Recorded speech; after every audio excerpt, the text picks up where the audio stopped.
interesting point. I think at this point, Boom should just play their own game, right? They have learned from last year's experiences as well that they do have the ability to play the macro game. Right now, it's just integrating it into their fighting style of BKL. All right, let's jump straight into the BP. Boom Esports is going to be taking the blue side. Dominator Esports is going to be taking the red.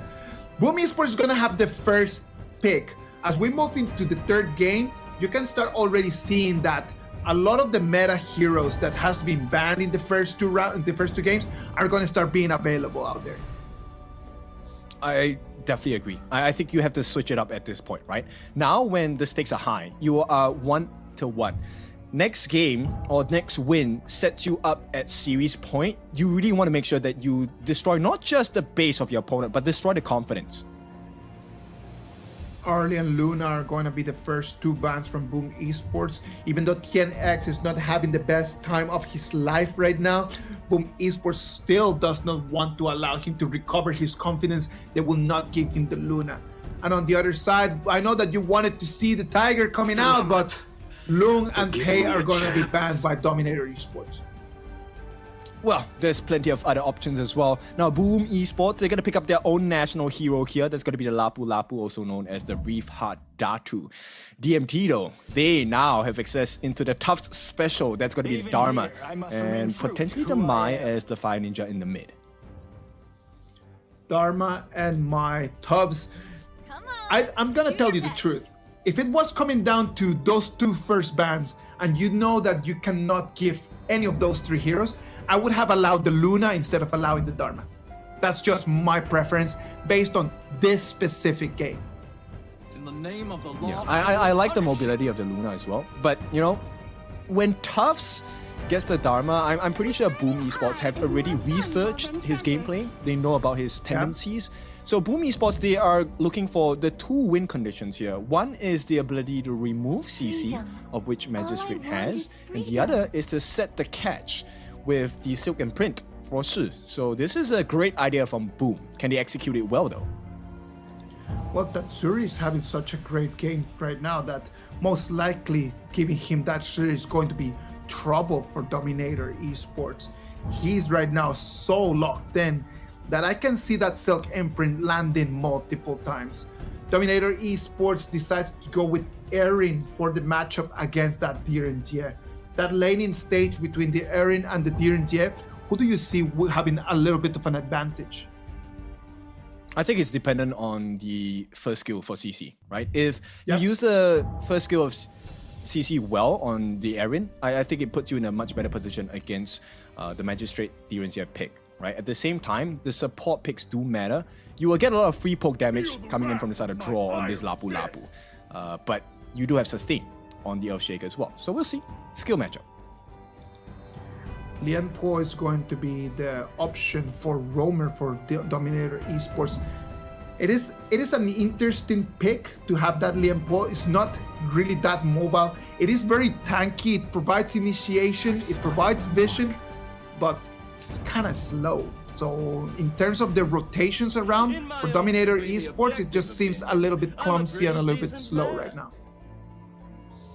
I think that definitely is one angle to see. I think, you know what, Boom Esports, I feel like their draft this game is a lot better. I think it's more robust. They have the tank from the dominant ruler, the Liu Bang, and look, they have so many options to dive in. That combination of ultimates between Stealth Fin, the Lam, and Liu Bang is going to be scarily powerful from the side of Boom Esports.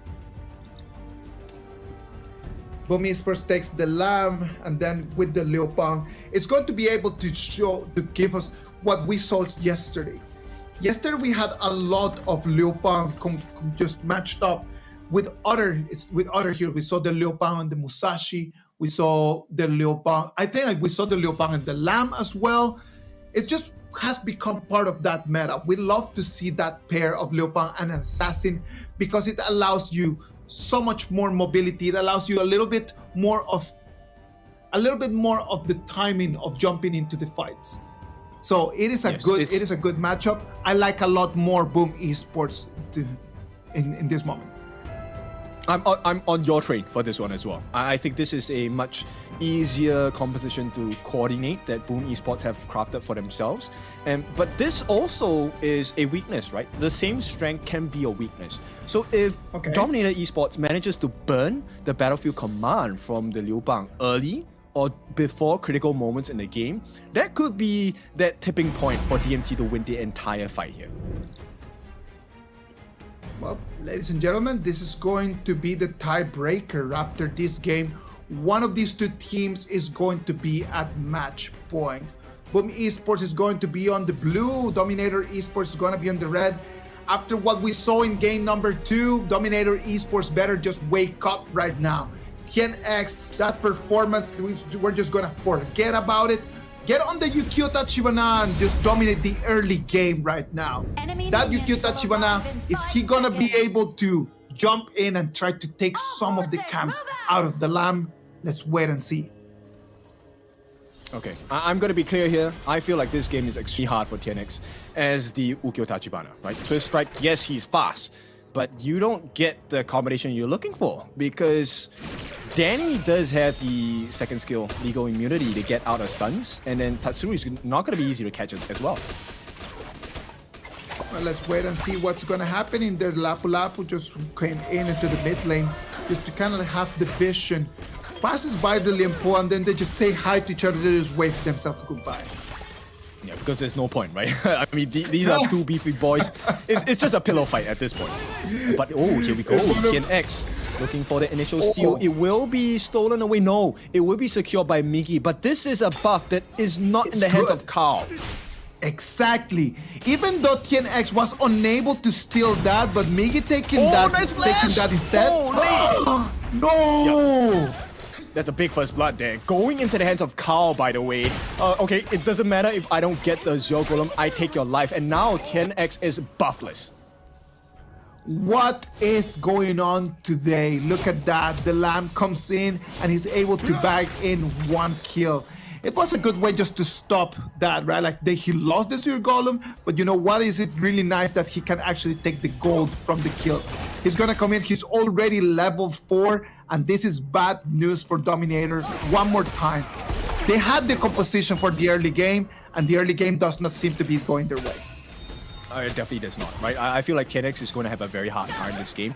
At the same point of time, paying attention to Miggy's decision making. Any time before 2 minutes where you use your flash and get a result out of it, there's a big win for you. Of course. 2 minutes of the game right now is going to be Dominator Esports, the ones that they're going to have to try to come up with a new strategy. If the early game is not going to work this next 2 minutes before the Tyrant, they're going to have to be critical for them just to try to don't let this gap start building up. Yeah, they have eyes on the Golem. Look at that.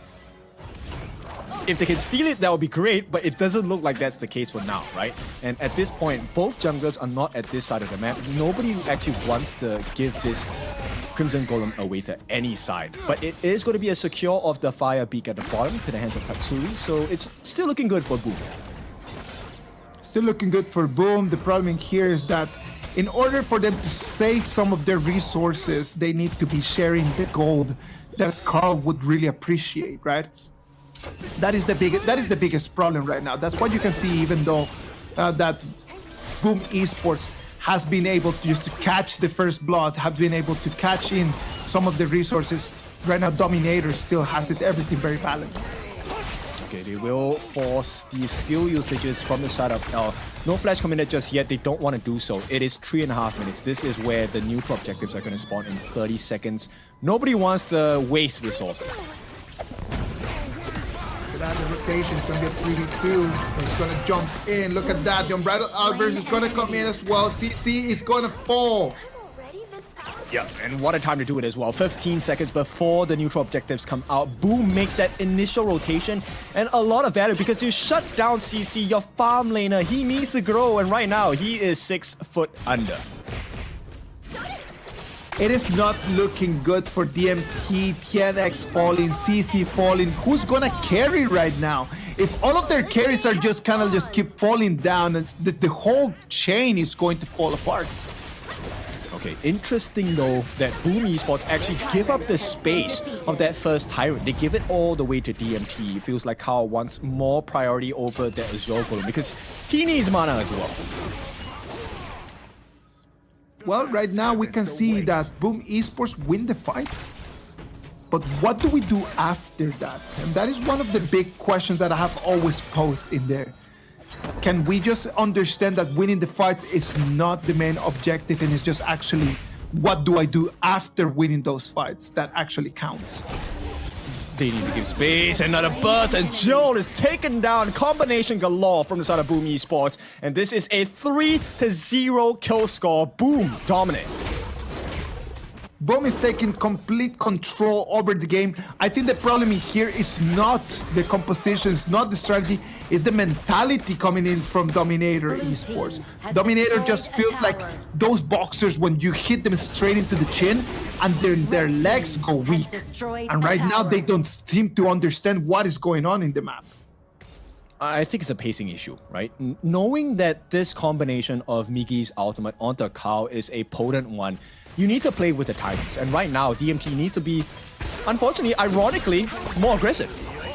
Yeah.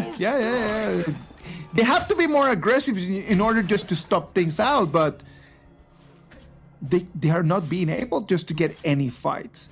If you analyze just the kills that Boom Esports is getting, they're all coming from ganking. It's not actually big fights. It's just coming in a 3v1 and a 1v1s. Yep, and they're tanky on the side of Boom Esports. That's the whole problem. But potential kill, no, there's no way.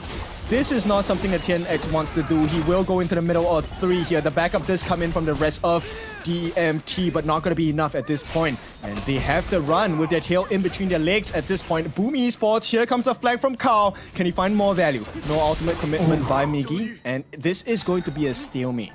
But this shows you that DMT, they have no options. Such a beautiful flank in from Carl, right? As he jumps into the water, he realizes that it's a 1 against 4, understanding that this is not that moment of the game yet. That he is a lamb, he is an assassin, but he's not mental to take that fight. Yeah, there was definitely no need for that to take the risk, right? At the same point of time, we're talking about CC. The fact that he fell once, this is going to affect his gold accumulation, right? And the one that will be able to melt the tanks on the side of Boom is CC. But he's so far away from that, and you know what? Let's put a pause on that timer because CC is down for another 20 seconds. CC is down for another 20 seconds. He won't be able to keep collecting any of the gold that he so desperately needs right now. Going back to the fountain is going to put a lot of pressure on DMT right now. Look at that. Right now, Carl does not need to even show up. The only thing that he needs to do is just to keep farming and collecting gold. This is just such a difficult game for DMT right now. I feel like this is just showing the powers of Boom, right? They know exactly what the win conditions of DMT are. Look, the teammates on the side of Boom, nobody's standing together, right? You have no value. L's ultimate, Tuff's ultimate, there is no value in it. You're going to catch a singular member, and the rest of Boom is going to wrap you up in a piece of paper. Even though we can see right now that Boom Esports it's taking control over the game, there's not that big a gold advantage in between them, right? Only 1,000 gold. The advantage right now for the PKL representatives. It is not sizable just yet, but give them a couple more kills, right? Boom will be able to kind of wash DMT away. TNX looking for a catch there, unable to find it. Look at that. The Lamb comes in, takes the Azure Golem, is going to deny the resources for TNX. That Ukiota Chibana with only 6,500 gold. Oh, look at that. What a play. Migi baits out the ultimate from the side of CC. They get the rotation in, and now they get a 8.5 minute Tyrant for free. Boom Esports, this is the macro we are looking for. Uncontested, that Tyrant is gonna go. Nothing that DMT can do at the moment. We're gonna look at this. It's gonna be a very big Lapu going in there. He knows that he can take right now at this moment of the game, due to the fact that DMT does not have the items, he can take a 1v2 and still run away. Yeah, bear in mind, this is a Crimson buff CC, and still there is not enough damage available on the side of DMT to do anything against Draw. 9 minutes of the game, they tried to keep pushing. They tried to take control over the wave. CC, He can take the 1v1 against CC. He disappears from the map. What is going on? Why are we not checking on the brush? Yeah, it's a rampage for Carl here, and that's a big kill. CC, he needs more time, but he will not get any of it. T1 in the mid is going to be taken down once again. And here comes Joe, baited out with the Kachosans as well as a real engine. Carl right now is already at level 14. Going into this pre-10 minutes of the game, this guy is already close to 9,000 worth of gold.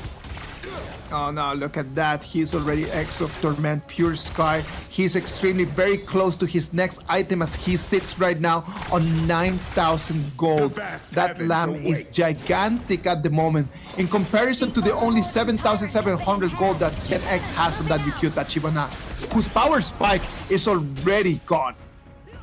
Yeah, and look, I like the fact that, okay, maybe he just showed himself, Carl. So DMT might want to fully commit for this take here, but Carl has taken a T2. This is already a bad trade for the side of DMT. What more can they do? Right now, they're doing the dance outside of the Tyrant pit. They have to do something here, and you can see CC, he cannot offer anything. L tries to get the catch for the team. Tenex does secure for the team, but the setup from the Rome on the side of Boom Esports is looking great. Nice catch by Miggy as well. There's 2 members down, Tufts and Tenex, as well as the catch. Carl goes in. This is game set for the side of Boom Esports, and game number 3 looking easy for the PKL representatives. Look at that. Boom Esports comes in. Everyone thought that nothing was going to happen. It was going to be a free Tyrant for Dominator. It was a Tyrant, but it was far from free. Yeah, this, I mean, we talked about it. TNX is not going to have a good game, but the one player that had one of the worst experiences in this game was CC. Time and time again, he was not allowed to play.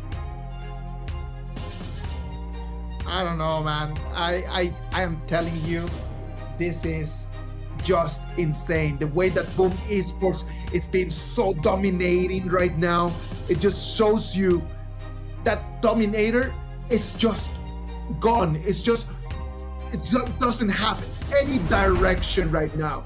Right now, the coaches really need to jump in and do something about this. The players need some kind of like direction. They need someone to just really hold their hands right now at the moment, because there's nothing going on for them. It is just such a difficult time. Yes, and Boom Esports, when Miggy said they were confident, now I understand why they're so confident. That was a pretty clean gameplay and execution coming out from the side of Boom Esports. PKL representatives, now they have also been past PKL champions. So this is the new form of Boom Esports. And it seems like consistency, stability is the answer. I was gonna mention that it's just the consistency of having the same people playing together again and again and again. When you already know, it is true, you become a little bit easy to read when you have always the same people, and you might not have the advantages of just having other new members with fresher ideas. But when you understand exactly what your teammates are gonna go and what they're gonna do, the communication cost becomes so low. So low. It becomes a little bit easier for you to actually execute on very old-fashioned ideas. Yes, I like this execution of Boom Esports for this game number 3 because it shows you a couple of things. Yes, we all know you need to get the gold advantage, but what you do with the gold advantage is what makes the game so much easier for you, right? The fact that they only committed 3 members at the Tyrant at that point of time, while Carl was just running rampant on the backlines, and the save by Miggy to come in with his Battlefield command as well to just make sure that they got the knife into the back of DMT. That was absolutely beautiful. No, since the beginning, we already mentioned that Boom Esports had a very composition for this game. They looked a lot stronger, the composition looked better, and at the end of the day, they just sealed the deal by just not only outperforming them in the macro, but in the 1v1s, in those little fights. They were always the best team. Yeah, and this is really where I like Coach CN's mindset. Let's give Tufts the Dharma, but we don't give you the multi-man catches. There was very few moments where Boom was like, okay, we're gonna have 5 members here. Do you want to use your truth mantra on us? I think that never appeared in this game. I don't know, man. I am really sorry. I'm really sorry to see Dominator Esports just kind of just falling apart in like this. I think that they lost in that second game right now was such a strong hit to their confidence. They are not being able right now just to be able to rebuild themselves back. And if the game continues like this, it's gonna be a 3-1 for Boom Esports. Dominator needs to show something different in the next game, and hopefully the little break in between games is gonna allow them enough to just talk it out. Maybe it's just that. Maybe it's just like someone needs to just yell at each other a little bit. That's it. Just yell at each other a little bit. Okay. I mean, we have seen that, I would say, performance between team members, right? Make sure you iron out all the issues before you go for that potential series point game here, because once again, boom, this is 2-1. The next win nets them the entire series. DMT have some serious work to get in here right before game number 4. Look at Carl's data over there, man. Like, it was just playing that Lamb to the perfection. Lamb is a hero that you do not need to participate in all of the fights. You need to be always just scaling up in gold, scaling up in items, scaling up in gold, scaling up in items, jumping to the fights in the last minute of them, right? So that's why it's very important just to understand the timing of them. And the way that Carl played it, he played it to perfection. Yes, he played with the vision so well. In fact, the entirety of Boom Esports played the vision game so well, because you realize if you take a look at the highlights as we run through them later on, DMT, if you take a look at the game from their perspective, you don't really get much setups, right? L will see maybe 1 or 2 members on the side of Boom Esports, but it's not the members that he wants.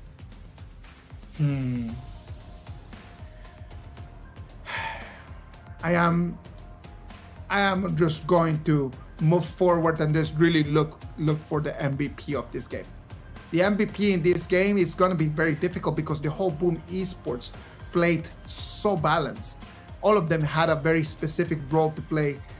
He is going to take it not only because of his performance, but because his team set him up for success. This is going to be Carl on that Lamb, the Stealth Fin, the 401 KDA. Congratulations to Carl, bagging in the MVP of this match. Yeah, for 4-0-1. It would have been better if he had 4-0-4, so we could say that he was not found, because he really was not founded at all in this game. He came in like the silent assassin that he needs to be, and Carl really has improved. So PKL, the hope is high, and that initial message we got, right, from the fans, you can lose to any team, just don't lose to an Indonesia IKL team. Looks like that has really put into effect for the side of Boom Esports. I think that the first time they did not see it for game 1, and that's why they were not actually that locked in. Most likely the coach just came back and they just told them about it, and that's the reason why they were like, oh yeah, sorry, our fans cannot let us lose this game. Yeah, look at this, Miggy not showing as well, and all of this is a distraction play, right? Miggy, once he understood that, okay, this is a lost cause here, we don't really have to win the big fights here. While they did take 2 very big kills, the immediate decision and call out from Carl, I need help, we're gonna end the game right here, right now. And Miggy playing the team member here, sacrificing his life to make sure that they got the crystal. This is what teamwork is, this is what a hive mind is, and Boom Esports showing that they're a better team in this one. Congratulations to Boom Esports, showing us how the PK